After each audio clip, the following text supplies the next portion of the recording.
As a child, I can remember my father at first handing me a little money to put in an offering bowl on holy days. As I got older, he taught me how to save my money and offered also to bring an offering as well as the tithing that was required.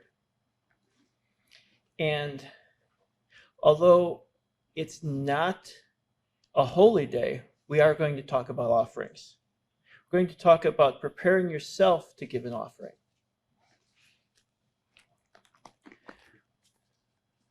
The question there is then, why do we give an offering? The obvious answer is because God tells us to. But why? Why does he tell us to give an offering? Is it because God needs him to give the offerings? Is he running his kingdom like the U.S. on deficit spending? Credit maxed out? Our offering needed to cover incoming bills? Of course not. Everything comes from the Father. Maybe it's because the church needs our donations to reach out and reach those God's calling. Our ministers' salaries need covering, rental on our halls, material for our booklets. Those are just some of the expenses we need to cover, right? Maybe our donations are a catalyst for growing the family of God. Worldwide started basically, if we narrow the story down to bare minimum, with an out-of-work salesman who was trying to prove his wife wrong. So obviously, God doesn't need our money. And since God is all-powerful, he can make anything he wants to happen. He needs nothing that we can give him. We aren't told to give an offering for his benefit. So then, where is the benefit to the offering? Please turn to Deuteronomy 16. Here in Deuteronomy, we are told to bring an offering, and this section is reviewing the Feast of Weeks and the Feast of Tabernacles. Let's turn to Deuteronomy 16. We'll start in verse 10.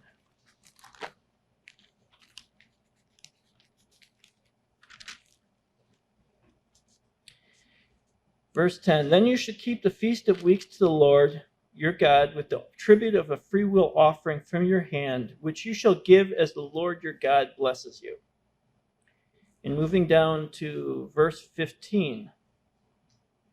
7 days you'll keep a sacred feast to the Lord your God in the place which the Lord chooses, because the Lord your God will bless you in all your produce and all the work of your hands, so that you surely rejoice.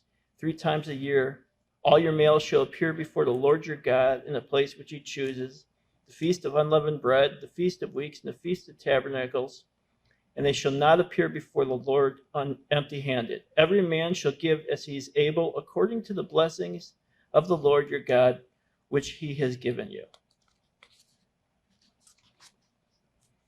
Here in Deuteronomy 16, we're told to appear before the Lord our God in the place he chooses, as we're able, according to the blessings we received. Give as we are able. So does that mean God wants a big offering? Does he respect a more substantial offering over a smaller one? David and I were just backpacking in New Mexico at Philmont Boy Scout Ranch. And one of the things you can do at Philmont every day is they have 4 different services that you can attend if you want. Obviously, there isn't one for United, but we went to a Jewish service, which was interesting. But a couple of the boys went to a Protestant service. And they came back talking about the Protestant service. And about 10 minutes, they said, that the Protestant service was the preacher basically begging for an offering. And a substantial offering. Not an offering that clinks, an offering that folds. His message was about the size of the offering. God's not asking for folding money as opposed to coins. Please turn to Luke 21. Here in Luke 21, Christ is making a point about how God sees things.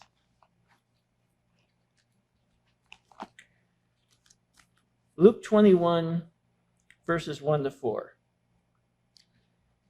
Talking about the widow's mite. And he looked up and saw the rich putting their gifts into the treasury.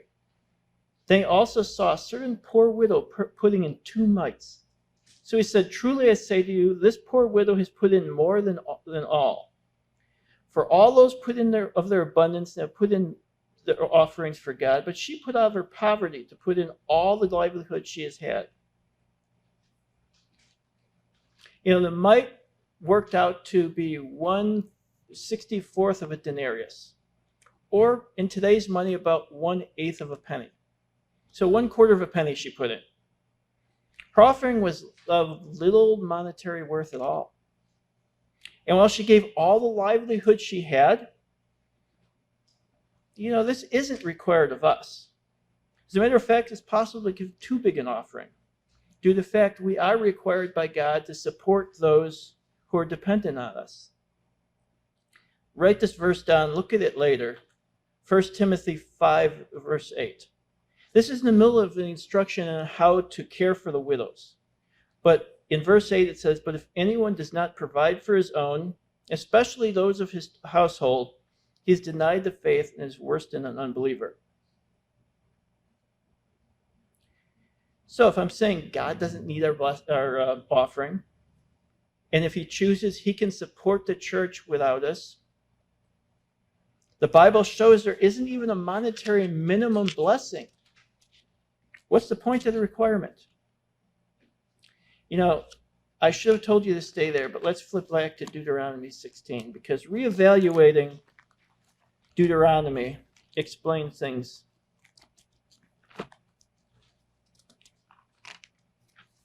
It gives the answer without really outright saying it.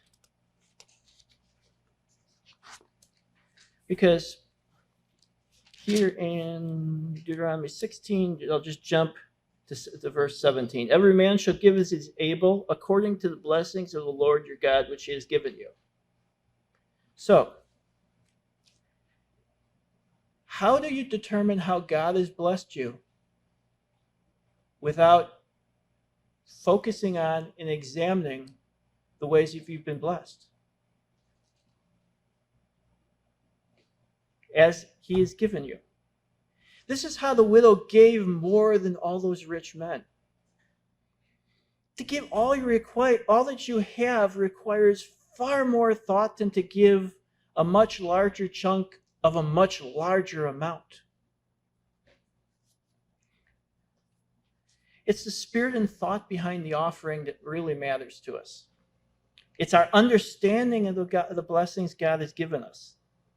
Humans find it easy to focus on the negative things. Just think about it. Think about how Israel acted in the Sinai. You've just been released from slavery. You've basically looted Egypt. God is leading you through a physical manifestation across.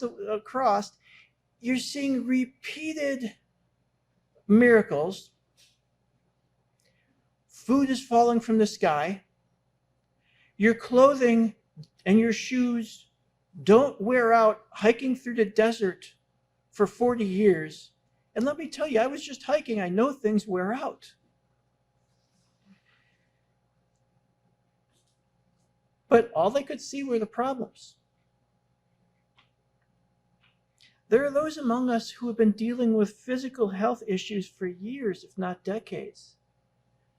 There are those who should be among us who can no longer make it to services, and the holes that it leaves on both sides are ones that's really tough to fill. Others who are living alone after losing someone really close to them. We're all getting older, and age has not been respectful of our bodies.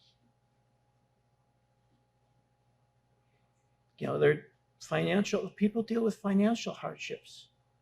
lost jobs that no longer cover the expenses you need, jobs that have gotten too hard for you physically. I'm starting to get to that one.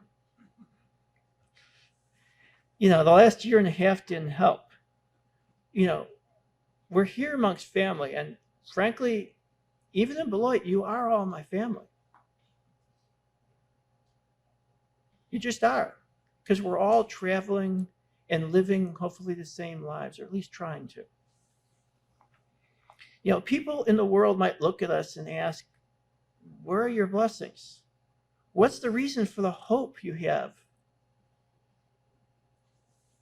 This is a reason we need to prepare ourselves to give that offering, to focus on God, how God's blessed us. Some people budget year-round for their offerings. Some people think about it just before the holy days and determine what they're going to give. So which one of those ways of giving offering is correct? Both? Neither? As long as we put in the time to examine how God has blessed us, they're both accurate. They're both acceptable ways to do it. And he's truly blessed us when you think about just from where we live and when we live. We live in a country where our poor are fat, where our lower class, in a lot of cases, lives better than most kings and queens did in the past. A country, frankly, where we can still worship as we choose freely and in relative safety. In much of the world, that isn't true even now. The Vatican News reports that 12 Christians every day die because of their faith. 12 Christian buildings or churches are attacked every day because of their faith. And 1 in 8 Christians worldwide are living in persecution.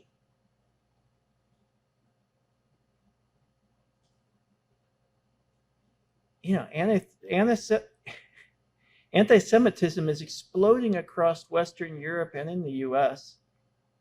But right now, we're protected. And not just protected, we're supported. We have a family here to support us. As I said at the start of this message, my father taught me to give an offering. As parents, Sarah and I taught our children.